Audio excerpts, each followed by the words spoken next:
Bonjour! Aujourd'hui, on va parler des nombres quantiques. C'est un concept mathématique relativement récent, introduit en 2020 par deux mathématiciens français, Sophie Morio-Genoux et Valentin Ovsienko. Cette vidéo est d'un niveau licence en mathématiques. Petit spoiler, les nombres quantiques, c'est une déformation des nombres classiques, un peu en analogie avec la mécanique quantique, qui est une déformation de la mécanique classique, mais malheureusement, l'analogie s'arrête là. En tout cas, à ma connaissance, il n'y a pas de lien direct entre les nombres quantiques et la mécanique quantique. Mais quoi qu'il en soit, c'est un sujet tellement fascinant qu'il a déjà eu des ramifications un peu partout en mathématiques, et pourquoi pas un jour en mécanique quantique. D'ailleurs, je travaille moi-même dans le domaine, et j'ai pu apporter ma petite pierre à l'édifice, ce qu'on va voir à la fin de la vidéo. C'est parti!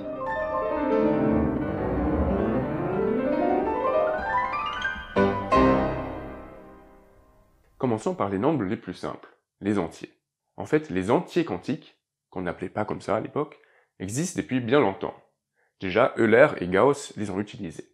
La définition est assez simple. On prend un entier positif et une variable formelle, q, et on va dire que l'entier quantique, qu'on a noté n avec des crochets indice q, c'est le polynôme 1 plus q carré plus etc. jusqu'à q puissance n-1. Par exemple, si je prends 1, sa version quantique, c'est juste 1. La version quantique de 2, c'est 1 plus q, puis 3, c'est 1 plus q carré, etc. Et cette définition marche même pour 0, c'est simplement 0. Donc l'entier quantique, c'est rien d'autre que ce polynôme, qui a une propriété, c'est que quand vous l'évaluez en q égale 1, vous obtenez n. C'est dans ce sens-là qu'on a déformé l'entier n. Mais bien sûr, il y a plein d'autres propriétés. Sinon, on pourrait prendre un peu n'importe quel polynôme qui, en q égale 1, donne n. Et bien sûr, il y en a plein.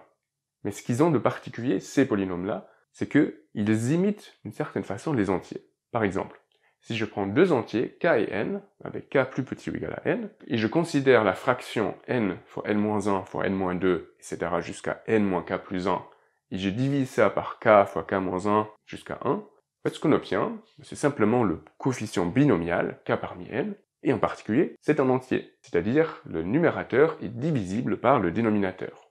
Alors la même propriété reste vraie pour les entiers quantiques. C'est-à-dire, si je prends n crochet q fois n-1 crochet q, etc. jusqu'à n-k plus 1 crochet q, et je divise ça par k crochet q, k-1 crochet q, etc. jusqu'à 1 crochet q, alors le numérateur est divisible en tant que polynôme par le dénominateur. C'est-à-dire le résultat, c'est un polynôme.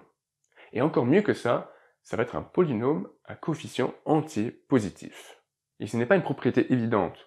Certes, le numérateur et le dénominateur sont des polynômes à coefficient entier positif, mais un ratio de deux polynômes à coefficient entier positif n'est pas forcément un polynôme à coefficient positif. Par exemple, si je prends q puissance 3 plus 1, qui est divisible par q plus 1, alors le résultat c'est q carré moins q plus 1, qui n'est pas un polynôme à coefficient entier positif. En plus d'avoir des propriétés similaires aux nombres, les nombres quantiques ont de nombreuses applications. Il se trouve qu'ils apparaissent assez souvent dans des problèmes de combinatoire, dans des problèmes de comptage. Ils vont apparaître plus spécifiquement comme des séries génératrices de certains comptages sur des corps finis. Par exemple, pour ceux qui connaissent des espaces projectifs, si vous prenez l'espace projectif de dimension n, sur le corps fini fq, alors c'est un ensemble fini de points, et le nombre de ces points, c'est donné par l'entier n quantique. Attention, dans cette égalité, il y a plein de choses qui se cachent. Avant, on disait que q, c'est une variable formelle. Mais en fait, maintenant, dans cette égalité-là, le q, vu que ça vient du corps fini, c'est un nombre premier, ou une puissance d'un nombre premier. Et ce que se dit cette relation, c'est quand vous regardez l'espace projectif sur le corps fq, et quand vous faites varier q, alors le nombre de points, il va être polynomial en q, ce qui n'est pas du tout évident. Et en plus, le polynôme est donné par le n quantique. Un deuxième exemple est donné par ce qu'on appelle la grassmannienne. C'est l'ensemble des cas sous-espaces vectoriels à l'intérieur d'un espace vectoriel de dimension n. Et si je considère la grassmannienne sur un corps fini, à nouveau, ça va être un ensemble fini de points. On peut se poser la question, combien de points il y a? Et la réponse est simplement donnée par le k parmi n quantique, le coefficient binomial quantique. Il y a quand même un grand inconvénient des nombres quantiques. Ils ne se comportent pas bien par rapport aux opérations usuelles qu'on fait avec les nombres.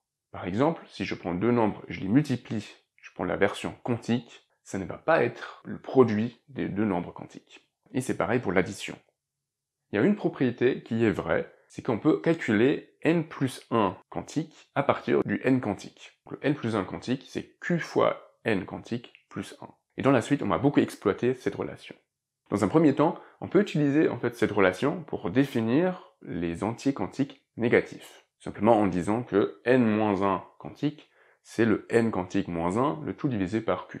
Et ainsi, on va obtenir que le moins 1 quantique, ça va être moins 1 sur q, le moins 2 quantique, c'est moins 1 sur q moins 1 sur q carré, etc. En fait, si on reprend la définition des entiers quantiques positifs, on peut remarquer que le 1 plus q carré, etc. plus q puissance n-1, en fait, c'est une suite géométrique. C'est simplement donné par q puissance n-1, le tout divisé par q-1. Et cette formule reste vraie pour tous les entiers relatifs.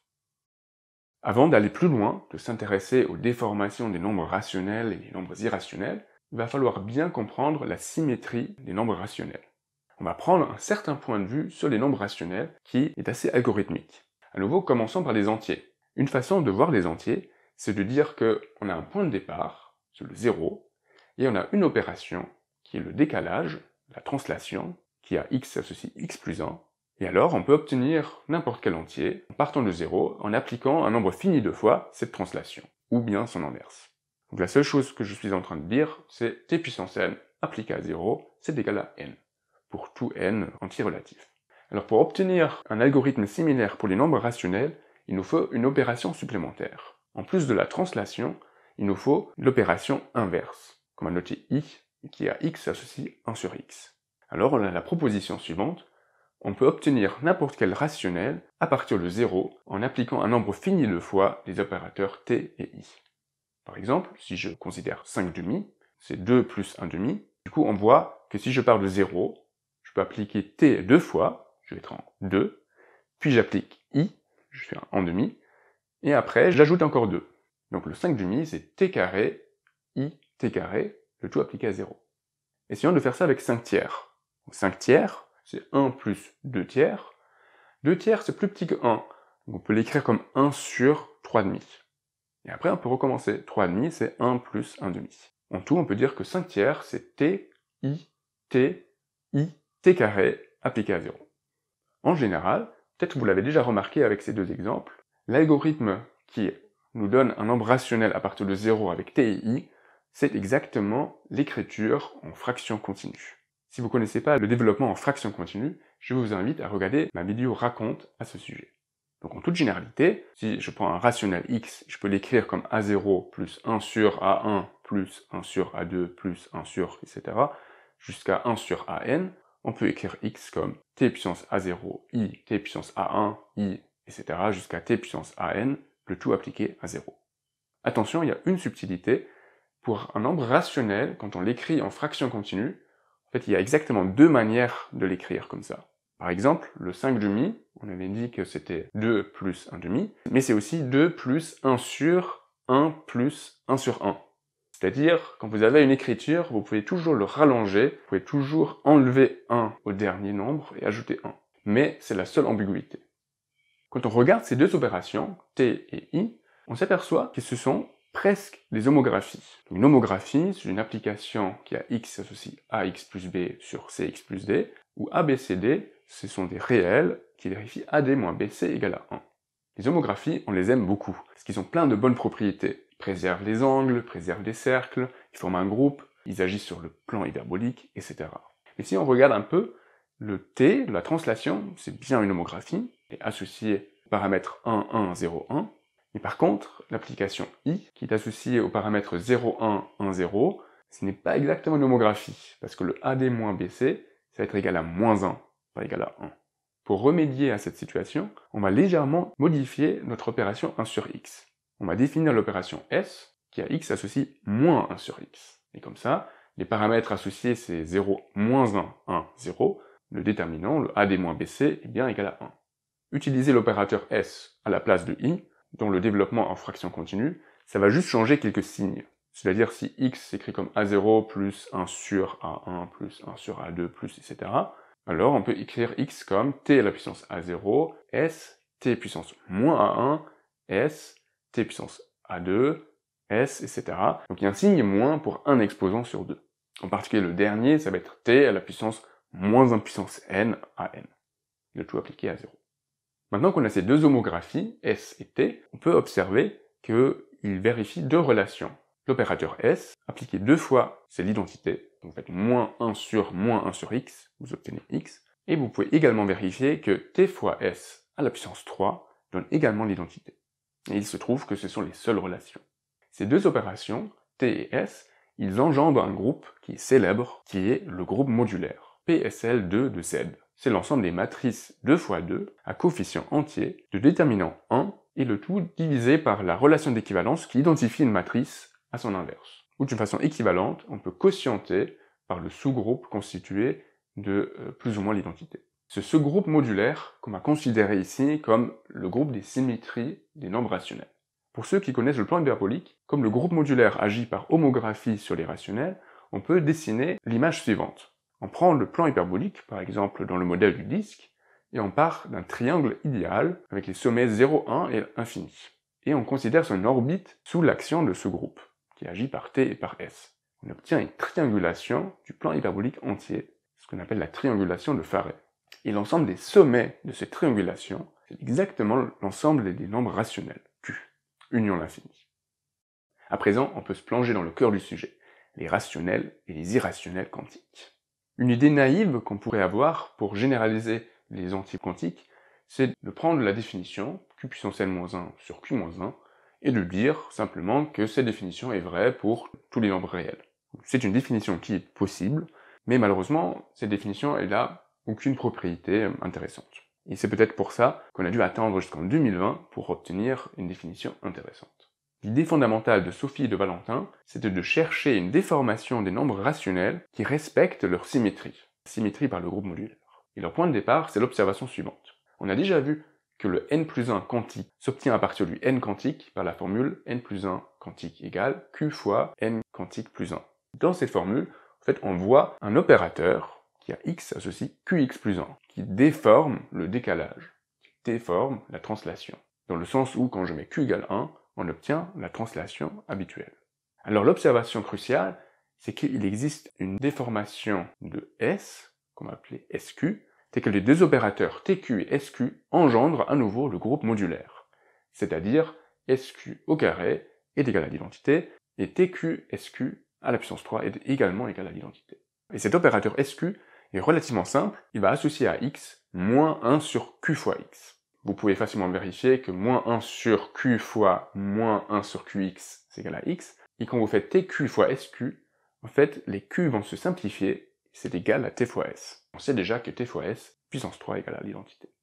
Maintenant qu'on a ces opérateurs déformés, on va pouvoir définir les rationnels quantiques simplement d'une façon algorithmique, comme on a fait avant avec les nombres rationnels. Si je prends un rationnel x, qui peut s'écrire comme t à la puissance a0, s, t puissance a1, s, etc. jusqu'à t à n appliqué à 0, je vais définir le rationnel quantique, que je vais noter avec les crochets avec un indice q, comme étant le résultat qu'on obtient en appliquant tq à la puissance a0, sq, tq à la puissance a1, etc.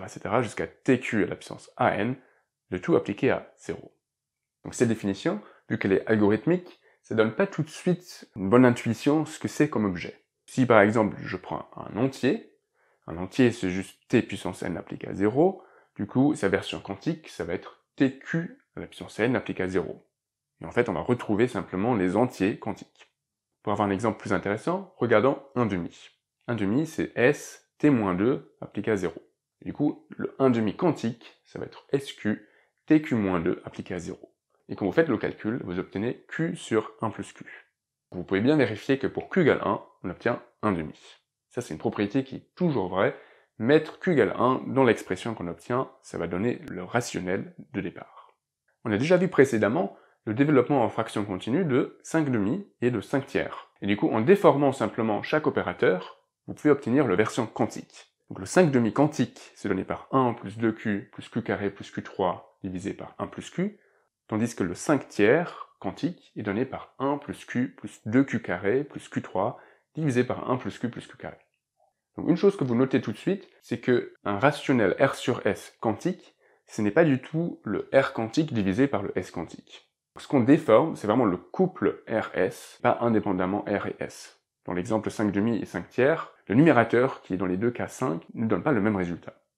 Une remarque aussi très importante, on a vu précédemment que dans le développement en fraction continue, il y a exactement deux façons, il y a deux manières d'écrire un nombre rationnel. Et quand vous prenez la version quantifiée, ces deux versions vont coïncider. Peu importe quelle écriture vous allez choisir, le résultat va être le même. Enfin, en regardant du coup les exemples, on peut comprendre ce que c'est en général un rationnel quantique. En rationnel quantique, ça va être une fraction de deux polynômes avec l'inconnu q, c'est-à-dire une expression rationnelle en q. Mais il y a une propriété qui saute un peu aux yeux, qui a priori n'était pas du tout évidente. C'est ce qu'on appelle la positivité. Si vous prenez un rationnel positif, sa version quantique, ça va être une fraction rationnelle, un polynôme R divisé par un autre polynôme grand S. Ces deux polynômes R et S vont être à coefficient antipositif. Même plus généralement que ça, si vous prenez deux rationnels, R sur S et R' sur S', R sur S plus grand que R' sur S', comment on pourrait dire que la version quantique de R sur S est plus grande que la version quantique de R' sur S'? Donc pour les nombres rationnels, dire que R sur S est plus grand que R' sur S', ça revient à dire que Rs' moins R's est plus grand que 0. Et en fait, dans la version quantique, on va avoir grand R S' moins R's, c'est un polynôme à coefficient entier positif. C'est vraiment un renforcement de la propriété d'être positif. Avant, on avait un nombre qui était positif, maintenant on a un polynôme où chaque coefficient est positif. Et ça, c'est beaucoup plus fort. Cette positivité, en particulier, permet d'appliquer les rationnels quantiques en combinatoire. Parce qu'à chaque fois que vous avez des entiers positifs qui apparaissent, vous pouvez vous poser la question d'où ils sortent, qu'est-ce qu'ils comptent. Et entre-temps, les mathématiciens ont trouvé pas mal d'objets qui sont comptés par les rationnels quantiques. Mais dans cette vidéo, je ne vais pas entrer plus en détail sur ces questions combinatoires. On va plutôt passer à une deuxième grande propriété des rationnels quantiques, c'est qu'ils ont une propriété de convergence qui permet de définir des irrationnels quantiques. C'est-à-dire, on va avoir la notion de n'importe quel réel quantique. Si vous prenez un irrationnel x et une suite xn de rationnels qui convergent vers x, vous pouvez considérer le xn quantique. C'est une certaine fraction rationnelle.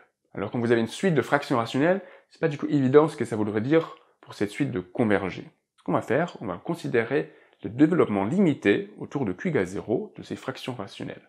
Et la grande surprise, c'est que ces développements limités, ils vont converger terme à terme vers une série. Et cette série-là, elle va être indépendante de la suite des rationnels choisis. Elle va uniquement dépendre de l'irrationnel des départs. Et du coup, on peut définir l'irrationnel quantique comme étant cette série. En plus, il est vraiment très dur de calculer la version quantique des irrationnels. Pour quelques irrationnels, on peut faire le calcul complet, notamment pour les irrationnels quadratiques, mais en général, on ne sait pas trop les calculer. Mais en même temps, c'est un peu comme pour les irrationnels tout court. On ne connaît pas toutes les décimales de pi. Si je prends par exemple le nombre d'or, phi, sa version quantique est donnée par cette expression. Et il se trouve que les coefficients, c'est une certaine suite connue, c'est la suite des nombres de Catalan généralisés. Donc pour le nombre pi, on peut faire des calculs, déterminer les premiers coefficients, ça donne une certaine suite, mais pour l'instant, personne n'a reconnu cette suite. Et à nouveau, c'est un peu comme pour pi lui-même, on ne connaît pas les décimales de pi. Maintenant qu'on a vu ces rationnels quantiques avec leurs propriétés, on peut se poser la question de l'unicité. Est-ce que la construction qu'on a donnée, c'est la seule qui est possible? Et en fait, on va voir qu'il y a une autre façon de faire. Si je reprends le théorème sur la convergence, on a vu que si vous prenez un irrationnel, vous prenez une suite de rationnels qui l'approchent, il y a toujours un phénomène de convergence. Mais si vous faites ça avec un rationnel, c'est-à-dire vous prenez un rationnel que vous approximez par d'autres rationnels, cette convergence, elle va dépendre de la direction dans laquelle vous approchez votre rationnel, de la gauche ou de la droite. Un des deux, ça va bien donner le rationnel quantique de départ, mais l'autre limite va donner une autre version. Prenons par exemple la suite 1 sur n, qui tend vers 0. Si je calcule le 1 sur n quantique, ça va être q puissance n sur 1 plus q carré, plus etc. jusqu'à q puissance n moins 1. Donc imaginons que q c'est un réel entre 0 et 1. Et alors cette expression-là, quand n tombe à l'infini, ça va converger vers 0. Et 0, c'est le 0 quantique. Par contre, si je prends la suite moins 1 sur n, qui tend également vers 0, mais de la gauche, le moins 1 sur n quantique, comme moins 1 sur n, ce s de n, ça va être donné par sq de nq, c'est-à-dire moins 1 sur q de nq, c'est-à-dire 1 moins q divisé par q fois q puissance n moins 1. Et à nouveau, si q est entre 0 et 1, ça va tendre, quand n tombe à l'infini, vers q moins 1 sur q. Et q moins 1 sur q, ce n'est pas 0, mais ça ressemble pas mal à une déformation de 0. C'est une fonction rationnelle qui, pour q égale 1, donne 0. À présent, on peut définir une autre déformation du nombre rationnel. Essentiellement, ça va être la même définition que tout à l'heure, avec la seule différence que maintenant, on va également déformer 0. Et bah oui, dans la définition de départ d'un rationnel quantique, implicitement, on n'a pas déformé 0. On a déformé les opérateurs, et puis on l'a appliqué à 0. Mais en fait, il se trouve qu'on peut déformer 0. Donc la version précédente, on va l'appeler la version droite, qu'on va noter avec un dièse, et la version gauche, la nouvelle version, qu'on va noter avec un bémol, ça va être la même définition que tout à l'heure, mais au lieu d'appliquer ces opérateurs à 0, on va l'appliquer à q-1 sur q. Donc regardons quelques exemples et comparons la version droite et la version gauche. Donc la version gauche 1 va être simplement donnée par q. Donc avant c'était 1, maintenant c'est q. La version gauche de 2, c'est 1 plus q carré. Avant c'était 1 plus q. En général, pour un entier, la version gauche, ça va être 1 plus q carré, plus etc. jusqu'à plus q puissance n-2 plus q puissance n. Tandis que la version droite, la version usuelle, c'était 1 plus q carré, plus etc. jusqu'à q puissance n-1. Si vous faites le calcul pour 1/2, la version gauche, ça va être donné par q carré sur 1 plus q carré, puisque la version droite, c'était q sur 1 plus q.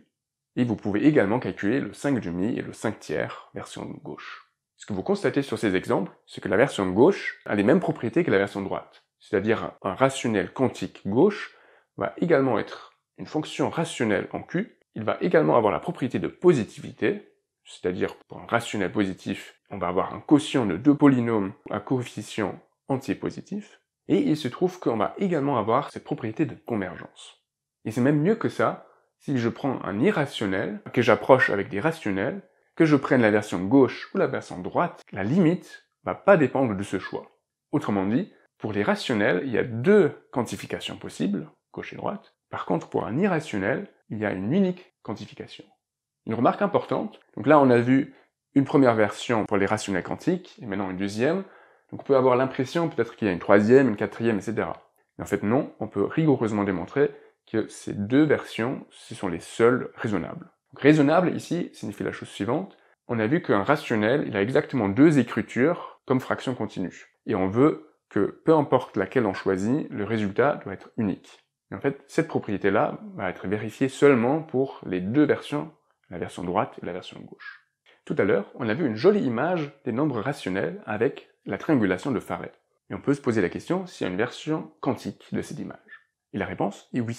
Quand le paramètre q est un nombre réel, on va dire strictement positif, alors on a vu que pour un rationnel donné, il y a la version gauche et la version droite. Et ce qu'on va faire, on va simplement considérer le segment qui relie les deux. Donc ainsi, on associe un segment à chaque rationnel. En fait, il se trouve que pour deux rationnels différents, ces deux segments vont être toujours distincts. Donc on va vraiment penser à ce segment comme étant le rationnel quantique. Et si on y réfléchit un peu, c'est comme surprenant, parce que les rationnels, à la base, c'est des points, et ces points-là, ils sont déjà partout. Entre n'importe quel deux points, il y a encore un point rationnel. Et maintenant, je vous dis que vous pouvez grossir en quelque sorte ces points pour qu'ils deviennent des intervalles d'une longueur non nulle, et pourtant tous ces intervalles sont toujours distincts. Mais bien sûr, ce n'est que vrai pour les rationnels. Les rationnels vont devenir des intervalles de longueur non nulle, tandis que les irrationnels, ça reste des points. Ça reste des points qui sont quelque part entre ces intervalles. Donc c'est une image assez chaotique, ça ressemble à un ensemble de Cantor, mais c'est aussi une image très belle. Pour finir, je vais vous parler d'un petit théorème que j'ai trouvé, qui relie la version gauche à la version droite. En fait, il se trouve que la version gauche et la version droite, on peut les obtenir l'une de l'autre simplement via une certaine homographie. Mais il se trouve que pour que ce soit vrai, il faut changer le paramètre q en 1 sur q. C'est-à-dire, si je pars de la version droite, j'applique une certaine homographie, alors je vais obtenir la version gauche, mais pour le paramètre q inverse. Et c'est également vrai en échangeant version droite et version gauche. Et cette homographie, g indice q, elle a une très jolie formule, gq de x est simplement donné par 1 plus x moins 1q, le tout divisé par 1 plus q moins 1x. Et si vous réfléchissez en termes de géométrie hyperbolique, cette homographie, en fait, c'est une rotation autour d'un point, et ce point, il ne dépend pas de q. C'est le point 1 plus i racine de 3 sur 2. Autrement dit, si je trace la triangulation de Farey pour la version droite et pour le paramètre q, et j'applique cette rotation autour de ce point qui est universel, alors je vais obtenir l'image de la triangulation de Farey pour la version gauche pour le paramètre 1 sur q. Voilà, c'est tout pour aujourd'hui. J'espère que les nombres quantiques vous plaisent tout autant qu'à moi. N'hésitez pas à regarder les papiers de Sophie de Valentin que je trouve vraiment accessibles. Et si vous avez des questions, posez-les en commentaire. À bientôt!